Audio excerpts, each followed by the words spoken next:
Welcome, everybody, to Dead Talk Live. Our guest today is Midori Francis, whose newly released film Unseen is now streaming on demand. And you got to check this out. Midori, thank you for being our guest.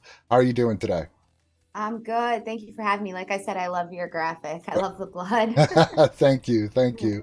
So let's get started. I spoke to your director, Yoko, about a week ago, and she had some great takes on the film from a director standpoint. I'd love to hear your point of view. And the film starts right off the bat at 60 miles per hour. We see your character, Emily, being held hostage by her ex boyfriend, Charlie. Now, as an actor, starting a film, I don't know if it was shot in sequential order or not, but does that present a challenge from you as you're trying to build Emily's backstory, starting midpoint and filling in the blanks as we go along? Yeah, I would say not a challenge, but definitely an opportunity and some necessary homework, you know. What Yoko did so well, I'm so glad you got to talk to her, was really, I think, ground the thriller and the horror nature of this into something, that could actually happen. Yeah, And as she puts it, it is a horrific situation, but it's not impossible.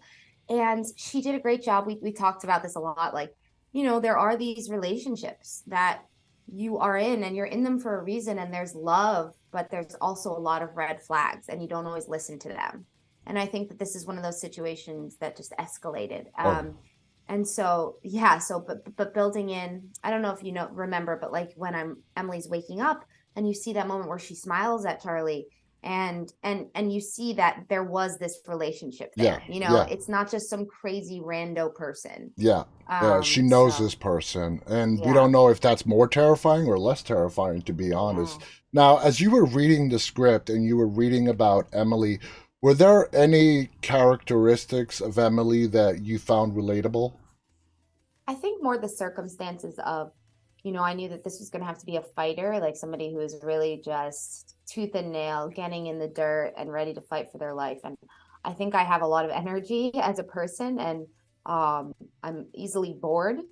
And so I think that my natural disposition and like my kind of, my hunger to do things, I knew it would align well with the circumstance. For example, like as you said, it goes 60 miles per hour, 90 miles per hour. There's constant running. I love to run.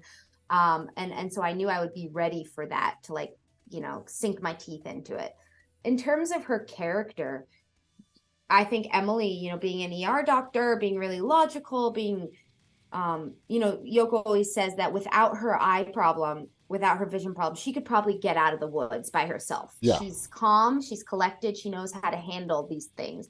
And I think that's more Emily than it is me. I think if it was me, I would be freaking out a lot more. I would waste a lot of time freaking out. Yeah, yeah. Now, of course, your co-star is Jolene Purdy. Excellent job as Sam.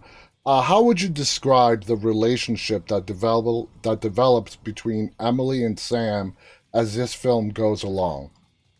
Kind of amazing because, Sam is the farthest thing from someone that Emily would think to call. Hmm. She's really to her a random girl who's working as a cashier in Florida. Yeah. And what's so amazing, what I love is, those times in life when you meet somebody and you really don't have anything in common, but circumstance brings you together because you Hmm. survived something together, you're stuck somewhere together, or, your mom's friends with someone and you have to talk to somebody, and then somehow you end up being friends. And I, Yeah. I love that. That's kind of what I think happens to Emily and Sam. And that's a big factor of what makes this film so good and relatable to the audience. At least it was for me. Now, Yoko told us that, as expected, you and Jolene shot your scene separately, but Jolene flew in to be with you on the set while you did your scenes. I was like, really, wow, that's great. How did that make you feel? I was so moved, honestly. Like, she did not have to do that. No. And she was out there with me. And I think it made me feel so not alone. Because It was a lot doing what I was doing every day. And we were shooting fast and it was raining and it was cold and it was like, 15 hours go. And she was right there just cheering me on. And so I think I was in retrospect, like I really appreciate it even more. I know. Um, That was such a great yeah. thing she did. Now, obviously, this is a very physically intensive role. You're in the woods the whole time. Describe the conditions and how did you prepare for them?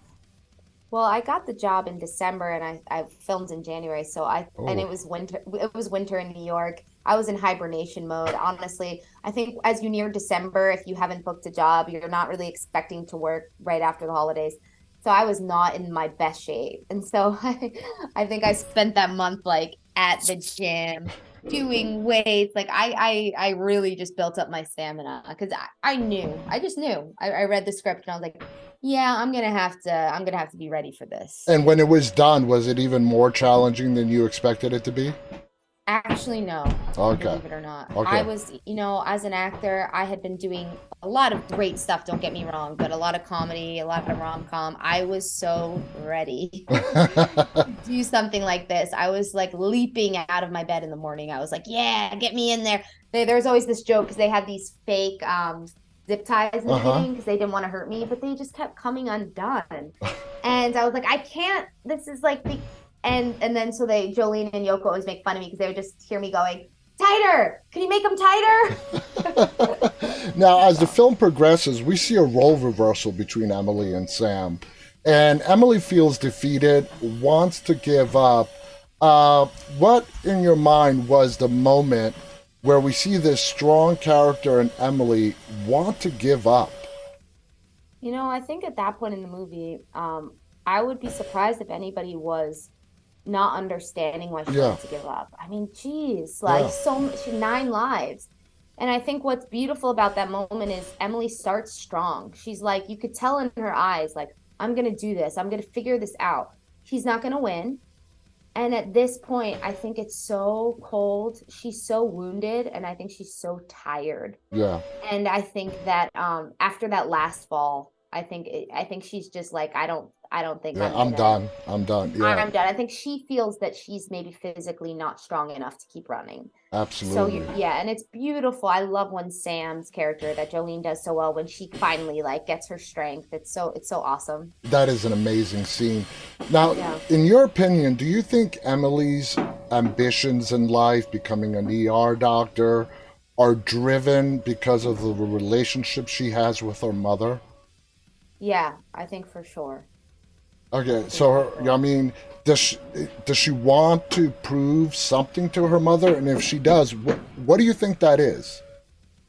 I think that there's a lot of knowing that her mom has made sacrifices for her and as she says in the movie, wanting to give her a better life. I think that that's all true. Mm-hmm. And I think that often as happens in real life, work can distract you from your initial goals, right? Like if you Yeah. become an artist to feel more in touch with the world, often you'll find yourself like so disconnected and focusing on all the wrong things. And I think similarly, she probably went into this with the best intentions of like making her mom proud. I mean, I think she talks about her mom was also in the ER, so she wants to spend more time with her, work harder. And then what's sad is at this point when you find her in the movie, she hasn't really spent a lot of time with her mom. And it's only in realizing that she might never see her again that she has those regrets of like, wow, I really let work kind of take over my life. What really struck me is the moment you're telling Sam that about your mom wanting to take you to Japan, and that is the only thing she has ever asked of you, and you can hear the guilt, the regret in your voice that you were not able to fulfill that one thing that your mom asked from you. I thought that was Yeah. very touching. Were there any characteristics of Emily that you really needed Yoko's help with? Um, I think that there were times when Yoko's understanding of the character were really helpful to me. And it was primarily in building this kind of person who, you know, when I was dealing with Jolene as Sam, me and Jolene always joked like it was like, come on, Sam, like you got a lady dying. This isn't the time for your self-doubt, like Yeah. um But when I would sort of get frustrated as the character, Yoko would remind me, like, you're playing a character who's really good under crisis and who is methodical and can detach her emotions when she needs to. Mm-hmm. And that's what makes you be able to actually coach Sam through her anxiety, is you could tell that and so taking that step back and not being as reactive, I think that's something Yoko really helped me craft, Yeah, very Um, nice. yeah. Now, Emily, it's very well noted. It's part of the synopsis. You're dealing with a very severe nearsighted condition. Okay, Yeah. so we see how Yoko portrayed it to the audience. How we see through your eyes as you were making your way through the woods, and you have to show us this condition. How did you approach that? Were there any methods, advice? Tell us about that. So the good news is that when I got the script, I already was like, oh my, one of the compelling things to me was that Emily couldn't see without her glasses, because I, without my contacts, can't really see very well. I Same can't here. drive. Yeah, I can't really function in the way that I need to. Yeah. So immediately when I got the script, I was like, this is something I've already been afraid of. I've literally, when they say you're stranded on an island, I've always thought, well, what will I do when my contacts fall out? Like, and so I actually, as part of my prep, I took out my contacts and I went outside, and I just explored the world within that space. And then I took note of how it felt. Yeah.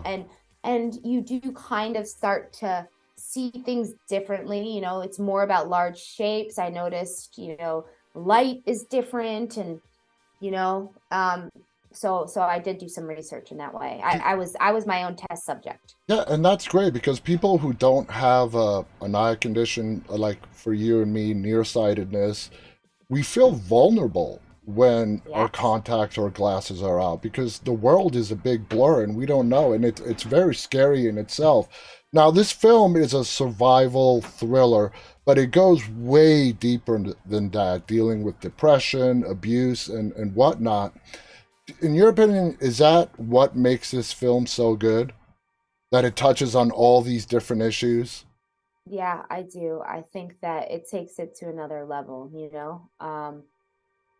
seeing these two women who are so different, and thinking that this is about Emily's life needing to be saved, but learning that Sam's life also really needed to be saved. Mm-hmm. And when we think of horror, we do think of the more obvious things, like somebody trying to murder you, but we don't think of the horror that can always, depression is a horror. And Sam's dealing with horror, she Yeah. wants to end her life because of the horror that's going on in her mind, and so I think that really roots it. And and you're right, like the friendship and what they lean on each other for. I do think it takes it to another level, and I was excited about that. And I think Yoko just hit the nail on the head. How do you reconcile, or how did you reconcile the fact Emily being such a strong, independent, very smart woman, and yet she gets into an abusive relationship? That happens all too often in real life. And then you show the audience that there is a way out. There is a way out if you fight. How does that make you feel? I mean, and how did Yeah.